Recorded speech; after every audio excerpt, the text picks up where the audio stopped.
Pertanyaan sederhananya adalah gimana sih cara kita menghadapi itu? Saya juga lagi belajar, ini bukan kata saya ya, tapi saya coba merangkum dari beberapa hadis, dari beberapa ayat. Mudah-mudahan ini jadi semacam tips dari Allah, dari Rasul, cara kita supaya lebih sabar dalam menghadapi ujian, khususnya ujian perasaan. Pertama, saya mengambil dari hadis riwayat yang diriwayatkan dari Abu Hurairah, hadis Hasan. Nabi SAW mengatakan, "Ma yazalul bala'u bil mu'mini wal mu'minati fi nafsihi wa waladihi wa malihi hatta yalqallaha ta'ala wa ma alaihi khati'ah." Tidaklah seseorang selesai diuji, baik dia laki-laki, orang yang beriman, atau perempuan yang beriman, baik itu ujiannya terjadi pada dirinya, atau melalui anaknya, atau melalui hartanya, artinya ujian harta, ujian fisik, ujian perasaan, sampai dia bertemu dengan Allah dan dia tidak punya dosa. Apa maksud dari hadis ini? Ujian itu tidak akan berakhir kecuali kalau dosa kita sudah habis. Allah akan menguji kita terus untuk membersihkan diri kita dari dosa. Sehingga yang harus kita coba bangun awareness dalam diri kita kalau lagi diuji, Allah pengen membersihkan dosa saya nih. Sehingga kita ridho dengan ujian, bukan ikhlas ya. Kalau ikhlas ibadah, kalau ujian ridho, rela. Saya ridho ya Allah walaupun ini berat. Saya ridho ya Allah walaupun saya berharap Engkau beri jalan keluar. Saya ridho ya Allah walaupun saya berharap ditolong oleh Allah. Tapi tetap ridho diberikan ujian itu, sambil berdoa diberikan jalan keluar, ditolong, diberikan keajaiban, cuman gak mau mengeluh. Dan berdoa meminta jalan keluar bukan mengeluh, itu ibadah. Berdoa itu ibadah dalam Islam. Sehingga Allah suka banget sama hamba yang berdoa. Allah suka dengan hamba yang curhat. Nabi itu kalau lagi curhat, doanya aja bisa berjam-jam cuma doa doang tuh. Kayak hadis Aisyah pas lagi cemburu malam-malam kan, Aisyah lagi tidur, ini jatah malamnya Aisyah. Tiba-tiba dia nyari-nyari raba-raba, Nabi nggak ada, dicari di kamar mandi nggak ada. Biasanya Nabi sholat di sebelah Aisyah.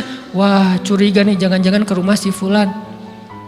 Dicari ke rumahnya, ditelepon nggak aktif, mungkin lagi dicas, datang ke rumahnya. Ketuk pintu. Hafsah, Nabi di rumah kamu nggak? Enggak Aisyah, beneran. Cari ke rumah Sofia. Sofia, Nabi di sini nggak? Enggak, beneran.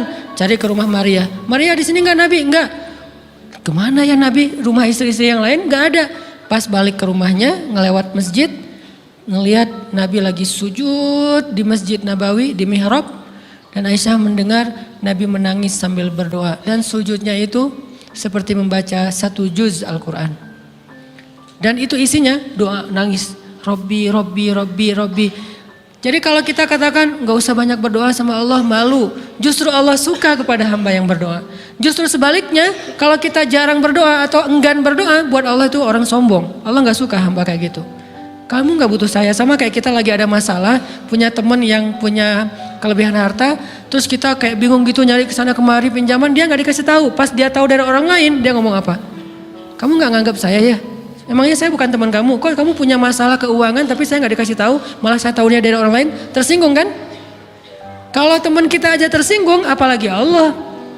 Kamu punya masalah kok gak ngomong ke saya, wahai hambaku? Bukan berarti Allah gak tahu. Allah tahu, cuman Allah berhak, bukan ingin ya, berhak untuk dilibatkan. Allah berhak untuk dicurhatin. Allah berhak untuk dijadikan tempat kita untuk habis-habisan menangis dan melampiaskan masalah kita kepada Allah dalam bentuk curhat-curhat dan doa. Sehingga kalau kita berdoa, ya Rabbi, Allah langsung inni qarib, mendekat Allah kepada kita. Jadi teman-teman yang dirahmati Allah, kalau kita punya masalah, kita coba bangun awareness, oh Allah pengen membersihkan dosa-dosa saya nih. Terus kita berdoa, ya Allah bantu saya, ya Allah tolonglah saya, istighfar. Saya kadang-kadang ngerasa nih, kalau ada dosa, ada kesalahan, ada kekeliruan yang saya lakukan misalnya gitu, kalau saya nggak kuat istighfarnya, bentar lagi akan diuji sama Allah. Ujiannya macam-macam, alhamdulillahnya ujiannya masih ketahan. Pasti diuji sama Allah. Kalau istighfarnya nggak kuat, taubatnya tuh nggak kuat, langsung diuji sama Allah. Dan saya langsung sadar, oh benar berarti yang tadi ini lagi dihapus sama Allah nih. Perkencang lagi, perkuat lagi istighfar. Kenapa? Karena kalau istighfar kita kuat, berarti kan dosa kita dihapus dengan istighfar ya. Otomatis ujian kita durasinya berkurang. Makin kuat istighfar, makin berkurang. Kalau istighfarnya udah mantap, udah selesai, Allah cabut tuh ujian kita. Diganti dengan kebaikan. Jadi teman-teman, kita coba sadari, oh kalau Allah menguji saya, emang saya banyak dosa. Sebelum kita mencari kambing hitam, nyalah-nyalahin orang lain, sebelum kita marah kepada orang lain, kadang wajar kita marah kepada orang lain gara-gara ucapannya, komennya, teks dari dia, wajar. Tapi sebelum itu, marah dulu kepada diri kita atas dosa dan kesalahan kita yang baru saja kita lakukan. Atau yang dulu kita lakuin dan belum benar-benar kita tinggalkan. Kalau kita ngerasa banyak dosa di masa lalu sebelum kita taubat, hijrah, berarti mungkin itulah alasan kenapa sekarang kita diuji setelah hijrah. Kenapa agak-agak harus jungkir balik setelah kita hijrah. Kenapa harus sedikit berdarah-darah setelah kita hijrah. Anggap aja itu untuk mengkifarat, membersihkan dosa-dosa kita yang telah lalu. Supaya apa? Supaya kalau kita pulang kepada Allah, kita pulang dalam keadaan bersih. Dan itu pasti akan menjadi orang yang paling beruntung. Daripada nanti diberesin di akhirat, mending diberesin di dunia kan? Soalnya kalau diberesin di akhirat itu lebih berat. Akhirat itu perlakuannya beda dengan di dunia. Di dunia kalau kita salah akan dibalas oleh Allah. Kalau kita belum taubat, dibalas oleh Allah sama. Tapi di akhirat ukurannya beda. Sehingga heran ya, kalau ada orang yang merasa beruntung lolos dari hukuman dunia, dia pikir dia udah lolos dari hukuman Allah. Mending dia beresin deh di dunia daripada nanti di akhir berlarut-larut. Itu bahaya banget. Kalau buat saya pribadi dan saya yakin teman-teman juga kayak gitu, gak mau ada masalah di akhirat, mending masalah di dunia aja. Tapi masalah di dunia juga kita gak mau berlarut-larut, pengen cepat dimudahin sama Allah. Caranya istighfar. Tidaklah Allah memberikan kepada kita ujian kecuali salah satu alasannya pengen menghapuskan dosa. Idza kathurat dzunubul 'abdi wa lam yakun lahu min 'amalin liyukaffiraha fabtalahu Allahu bil hazan liyukaffiraha. Kalau seorang hamba banyak dosa dan dia enggak cukup amal untuk mengkifarat dosa-dosanya, Allah akan menguji dia dengan rasa sedih, dengan rasa kecewa, dengan rasa berat, sakit hati untuk mengkifarat dosa-dosanya. Itu yang kita bangun. Sehingga kalau ada masalah sama orang lain, kita memperbaiki diri dulu. Bukan sibuk dengan kesalahan dia terus menerus yang gak mau kita maafin. Misalnya ada teman kita nih, jadi clash sama kita. Hal pertama yang kita bangun, astagfirullahaladzim saya banyak dosa nih. Tapi kan yang salah dia, ya. Tapi mungkin dia nggak akan mengatakan kalimat itu, nggak akan bersikap kayak gitu kalau kita nggak punya dosa. Allah sengaja mengutus dia untuk menguji kita lewat kata-katanya, lewat perilakunya, karena kita punya dosa. Jadi penyebab pertama diuji itu bukan teman kita yang salah, itu penyebab kedua. Memang dia salah dan itu harus kita akui, realistis lah. Dia salah, dia nggak pas, dia nggak bijak, dia apa? Oke. Tapi yang mentakdirkan dia salah kepada kita Allah Subhanahu wa taala. Kenapa Allah takdirkan gitu? Karena kita masih punya banyak dosa. Allah kirim kita ujian, bisa manusia, bisa alam, bisa dalam diri kita sendiri. Itu semuanya adalah cara Allah untuk menguji kita dan membersihkan dosa-dosa kita. Ini yang kita bangun pertama. Yang kedua, kata Nabi di dalam hadis Bukhari, "May yuridillahu bihi khairan." Yang terkenal kan yufaqihu fiddin, itu yang terkenal. Ternyata ada dua modelnya. Ada may yuridillahu bihi khairan yufaqihu fiddin. Siapa yang Allah pengen kasih dia kebaikan agama, kebaikan, Allah akan buat dia mengerti halal dan haram. Itu berarti Allah sayang sama dia. Ini satu model hadis. Ada model yang kedua, mirip redaksinya. May yuridillahu bihi khairan yusib min. Hadis Bukhari. Siapa yang Allah pengen ngasih dia kebaikan, Allah uji. Hah? Kok gitu caranya? Ternyata kayak gitu rahasianya. May yuridillahu bihi khairan, may yuridillahu bihi khairan. Siapa yang Allah pengen ngasih dia kebaikan, Allah kasih dia musibah atau ujian. Kenapa bisa seperti itu Ustaz? Fa inna ma'al usri yusra, Inna ma'al usri yusra. Seolah-olah Allah bilang di dalam ayat itu, kalau kalian mau dapat kemudahan, biasanya lewatnya kesusahan dulu. Kalau kalian pengen dapat keberuntungan, biasanya dapatnya kerugian dulu. Tapi keberuntungan dan kerugiannya pasti nggak sebanding. Keberuntungannya jauh lebih besar daripada kerugiannya. Kerugian itu kayak modal doang, DP. Jadi kalau kita mau dapat kejutan dari Allah, Allah kasih kita DP. DP-nya apa? Ujian. DP-nya musibah. DP-nya rasa nggak nyaman. Itu DP tuh. DP terhadap apa? DP dari Allah terhadap hadiah-hadiah besar yang Allah pengen ngasih ke kita setelahnya. Cuman banyak orang yang menolak DP ini. Sama kayak kita misalnya. Kalau kita mau ngasih dia hadiah, kita kasih dia kayak kejutan dulu. Dia lagi ulang tahun nih, disiram air dulu. Setelah itu dikasih hadiah-hadiah yang mahal. Rela gak disiram air demi hadiah? Rela, udah siramin lagi aja. Kalau setelahnya ada hadiah. Yang kita gak rela, kalau setelah disiram, disuruh bersih-bersih sendiri dan gak dikasih apa-apa. Kan gak rela tuh. Berarti ini bab iman. Yakin gak kalau Allah tetap ngasih hadiah? Kan sabar dan iman itu ternyata tahu aman, kembar. Kalau kita yakin Allah ngasih hadiah setelah ngasih kita DP ujian, ya kita akan sabar. Gak apa-apa deh, bentar lagi mau dikasih hadiah, digini-giniin juga gak masalah. Dibully, diapain sama Allah, biarin aja. Ya Allah saya sabar, kan bentar lagi mau dikasih hadiah nih. Ini masalah yakin. Tapi kalau kita gak yakin, apa sih maunya Allah gitu kan. Begitu kalimat ini keluar, maka yang muncul setelahnya adalah mengeluh, berputus asa, dan gak akan sabar menghadapi ujian. Ujian, kata Nabi, may yuridillahu bihi khairan, siapa yang Allah pengen kasih hadiah, siapa yang Allah pengen kasih kejutan, siapa yang Allah pengen kasih pertolongan, siapa yang Allah pengen kasih kebaikan, yusib min, Allah akan uji dia dulu. Ini sunnatullah, sehingga kalau kita lagi diuji, yang kita lihat jangan ujiannya, apa setelah itu. Gimana ngelihatnya Ustaz gak kelihatan? Dengan mata hati. Istafti qalbak, tanya kepada hatimu, kelihatan gak? Dengan mata hati. Gimana ngelihat dengan mata hati? Dengan iman, saya percaya Allah pasti ngasih kebaikan setelah ini. Orang Allah sendiri yang ngomong, gak ada satu huruf pun di Al-Quran yang salah. Apalagi satu ayat, apalagi dua ayat. Fa inna ma'al usri yusra, ditegesin lagi. Inna ma'al usri yusra. Tapi usr dulu, baru yusr. Dikasih kesusahan sedikit, dikasih kemudahan yang banyak. Dikasih kesusahan sedikit, dikasih kemudahan yang banyak. Ini yang kita coba bangun tajdidul iman. Bangun memperbaharui yakin. Sehingga ketika kita diuji, sedih, wajar. Mengaduh sedikit bukan mengeluh ya. Kalau mengeluh kan nyalahin Allah. Kalau ngaduh, yang namanya orang dicubit kan, itu ngaduh. Tapi kalau, apa sih maunya Allah? Nah itu ngeluh.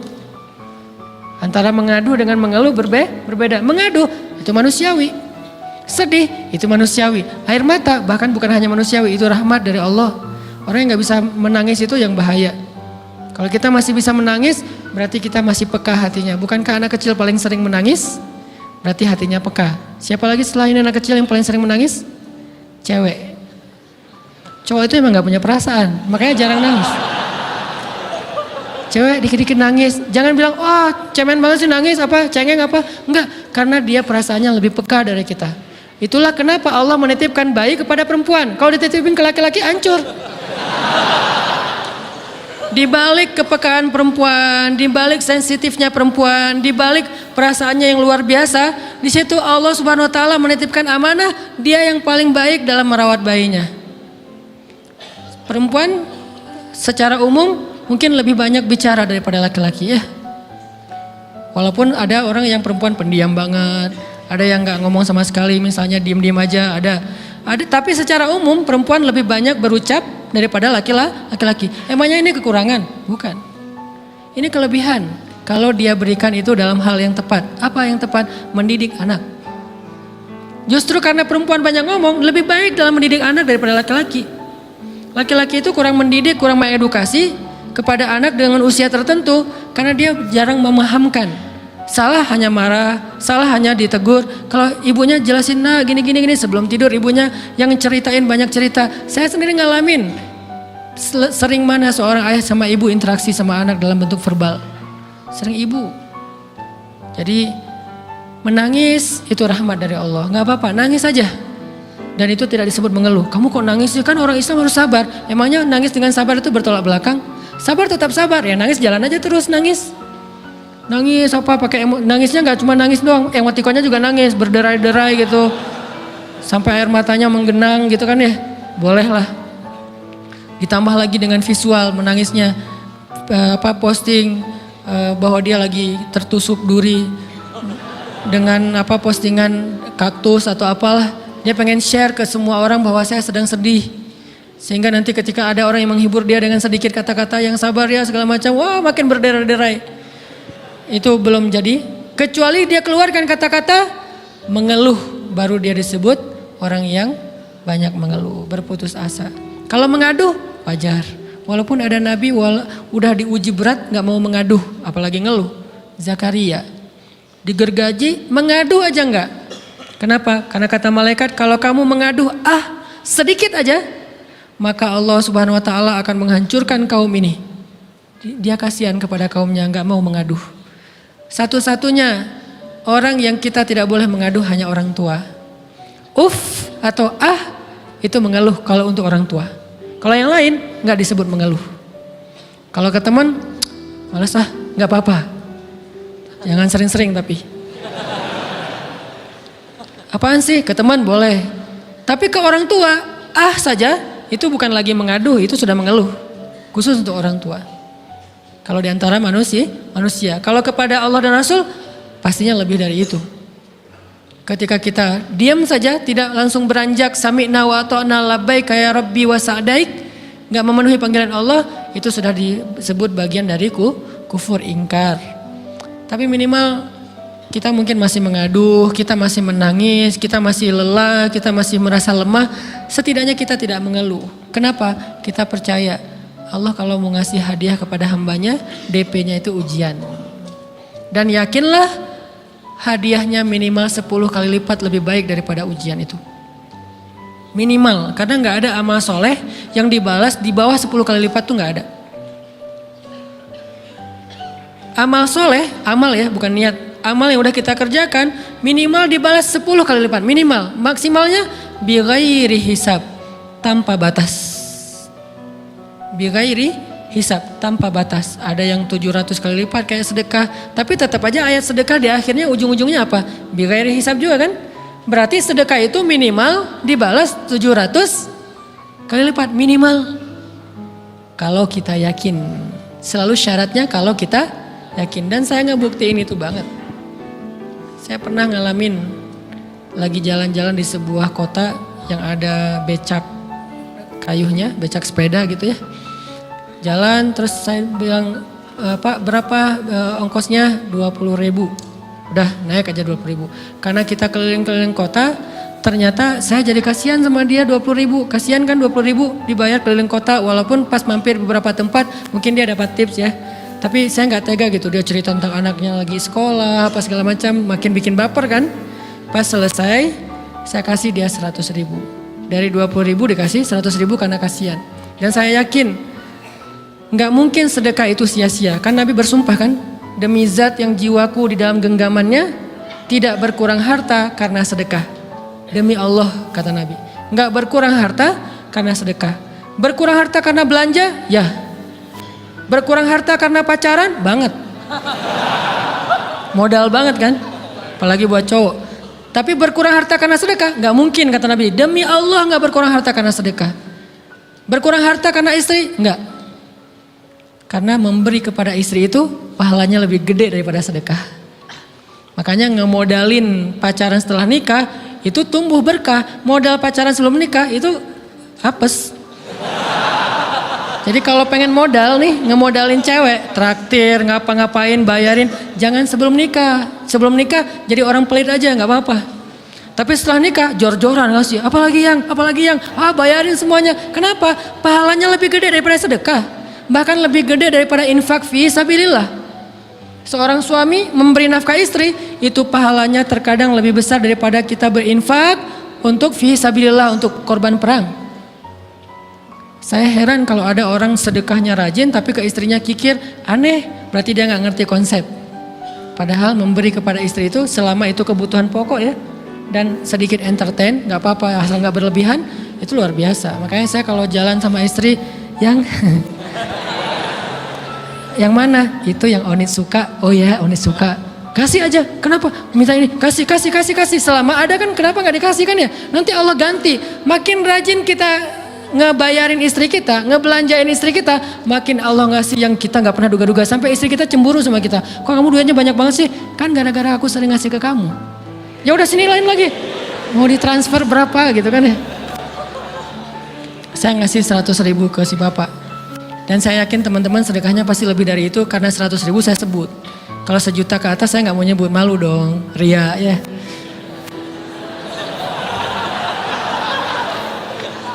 Sebenarnya nggak pernah sih. 100.000 deh, karena kan kecil, saya kasih 100.000. Ternyata begitu saya kasih 100.000, dia doa. Nah ini nih pentingnya sedekah ke orang yang membutuhkan tapi nggak minta-minta, dia tulus. Dia langsung doa, ya Allah Pak mudah-mudahan rezekinya lancar, berkah, bertambah dan segala macam, bahagia keluarganya. Doa-doa ini semuanya dikabulkan dalam hitungan hari. Pertama bertambah bahagia rumah tangganya, dapat kecupan dari istri. Dia nganggap suami saya cowok banget sih. Mulai 1 nih. 2, demi Allah selang 15 jam kalau nggak salah, karena waktu itu malam, besok paginya ada orang yang ngejar-ngejar saya pengen ngasih hadiah. Ustadz saya pengen ketemu Ustadz. Maaf saya nggak bisa ketemu sekarang, lagi rush, lagi tight schedule gitu-gitulah, sok-sok gaya nggak jelas gitu ya. Terus Ustadz saya pengen banget ketemu, dia nggak ngomong pengen ketemu apa. Kalau dia bilang mau ngasih duit kan langsung saya prioritaskan kan ya. Berhubung dia nggak ngomong, ya udahlah, saya sosok jual mahal gitu. Tapi yang namanya rezeki kan gimana kita tolak, dia datang kan. Saya nolak. Pokoknya sebentar aja 5 menit nggak akan ganggu waktu Ustadz. Ya udah besok pagi ya pas breakfast gitu, pakai gaya-gaya dikit breakfast. Pas breakfast, oh ya siap Ustadz. Jam berapa? Jam 8. Udah janjian jam 8. Mungkin orangnya nih dengar live streaming, Pak jazakumullah khair jaza. Makasih banyak, mudah-mudahan Allah tambahkan rezekinya. Terus beliau besok mau flight ke luar kota jam 8. Akhirnya ngubungin lagi malamnya, Pak Ustadz maaf gak bisa ketemu besok. Karena saya jam 8 itu jadwal terbang. Oh ya udah gak apa-apa, seneng dong saya gak jadi ketemu kan. Tahu gitu kan nyesel saya tuh, seneng. Besok pagi jam 6, Pak Ustadz alhamdulillah ternyata penerbangan saya di delay ke jam 11. Allah delay penerbangannya demi ngasih rezeki buat saya. Kan luar biasa kan. Nah, ini hikmah kepedean saya, kegeeran kepada Allah gitu. Di delay demi saya. Kan kadang-kadang GR ya di depan Allah ya. Robbi akraman kan gitu ayatnya. Allah memuliakan saya dengan istighfar tetap. Akhirnya saya bisa ketemu Ustaz. Saya nggak baca WA-nya, terlambat baca, baru baca jam 8. Dia udah mulai agak putus asa, kayaknya udah gak mungkin ketemu nih. Jam 8 pas saya baca, ternyata orangnya nggak di delay. Ya udah saya balas, ya udah sekarang saya tunggu ya jam 9, maaf cuma sebentar. Nggak apa-apa Ustaz 5 menit. Datang dia. Datang ngasih apa coba? Ngasih duit 200 juta. Demi Allah. Cuman berselang beberapa jam, saya tolak-tolak. Tahu gitu Pak, datang malam ini aja.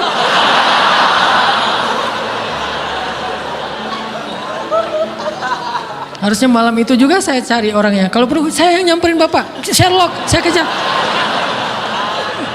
Manusia gitu banget ya. Tapi Masya Allah di situ saya jadi tahu, oh doa orang itu lebih akurat, lebih mantap, lebih diijabah daripada doa saya. Mungkin bukan karena sedekah, tapi karena doa setelah sedekah. Ya Allah dan segala macam dimudahkan sama Allah. Itu luar biasa loh. Saya nggak percaya, saya pikir main-main. Orang nih iseng kayaknya pengen ketemu doang, pengen selfie. Ternyata pas saya cek, ditransfer, di capture, Ustadz udah ditransfer. Saya, jangan-jangan nih jebakan Batman gitu ya. Nyari-nyari sana segala macam. Alhamdulillah ternyata emang niat baiknya pengen, alhamdulillah saya terkesan, saya dapat hidayah lewat Ustaz segala macam. Sekarang saya pengen membalas jasa Ustaz walaupun kecil 200 juta. Untung saya nggak kaget dan kemudian pingsan. Pak 200 juta stroke kan ya, bahaya. Lebih mahal dari 200 juta. Ini keajaiban ya teman-teman. Jadi kita tuh, saya kan sering bilang keajaiban itu terjadi tergantung tingkat iman. Bukan saya udah soleh banget enggak. Saya belajar terus untuk yakin deh sama Allah. Modal kita tuh kan gini sebetulnya kan. Duit kita tuh banyak loh teman-teman. Cuman gak disimpan di bank, gak disimpan di saku. Disimpannya di sisi Allah. Bedanya apa sih? Kenapa kita kalau disimpan di bank tenang? Saya lagi punya duit banyak dari 100 juta. Di mana? Di bank. Aman. Kenapa kalau disimpan di saku aman, tenang? Kenapa kalau disimpan Allah nggak tenang? Kenapa kalau disimpan di Allah kita bilang nggak punya duit? Ini kan nggak fair sama Allah. Nggak punya duit nih. Siapa bilang nggak punya duit? Kan ada Allah. Tinggal minta sama Allah. Tapi nggak ada wujudnya. Tapi kan ada janjinya. Bukankah janji Allah lebih kuat daripada wujud? Bukankah iman harusnya lebih mantap daripada sesuatu yang konkret yang kita lihat? Ada duitnya di sisi Allah. Kenapa nggak dikasih? Karena kita belum butuh. Kalau kita yakin duit kita itu ada di Allah, tapi dikasihnya pas kita butuh. Begitu butuh ya Allah, langsung dikasih sama Allah. Itu banget benar-benar terjadi dalam kehidupan kita. Pasti kayak gitu. Tingkat tergantung kita yakin apa enggak. Nih kalau Allah bilang, "May yuridillahu bihi khairan", Allah kalau pengen ngasih hadiah kepada seorang hamba, Allah kalau pengen ngasih kejutan kepada seorang hamba, yusib. Allah kasih dia ujian sedikit aja. وَلَنَبْلُوَنَّكُمْ بِشَيْءٍ sedikit bisyai'im minal khawf wal ju' wa naqsim minal amwal wal anfus wath thamarat wa basyiris sabirin. Kami uji sedikit aja dengan rasa lapar, dengan rasa takut, dengan sedikit kekurangan ini dan itu, sedikit. Tapi wabasyiris sabirin, sampaikan kejutan kepada orang yang bersabar. Sampaikan kejutan kepada orang bersabar. Jadi bisa dibilang kejutan-kejutan hidup kita itu munculnya dengan iman dan sabar. Dengan iman dan sabar. Iman artinya yakin, husnuzon sama Allah. Ana inda dhanni abdi bi. Aku tergantung prasangka hambaku kepadaku.